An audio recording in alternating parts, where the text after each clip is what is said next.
কিন্তু যে really divine, যে মুখোশধারী ডিভাইন নয়, তার কথা এখানে বলা হচ্ছে। সুতরাং আমি বারবার বলছি, এই যে কার্ডটা দেখো প্রত্যেক দিন আছে, ফেকের কার্ড। কেউ যদি এসে তোমায় হঠাৎ করে বলে তুমি তো আমার বেবি, তুমি তো আমার এই, তুমি তো আমার ওই, নেভার এভার।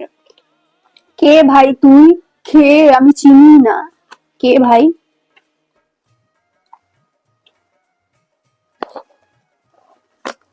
বুঝতে পারছো, চিটিং এর কার্ড কিন্তু বারবার দেখাচ্ছে। মানে যেরকম শর্টকাট, যে সমস্ত রকম খারাপ কিছু দিয়ে শর্টকাট মারা, সেটাই চাইছে সারাক্ষণ, কিন্তু কোনোদিনই এটা পসিবল নয়।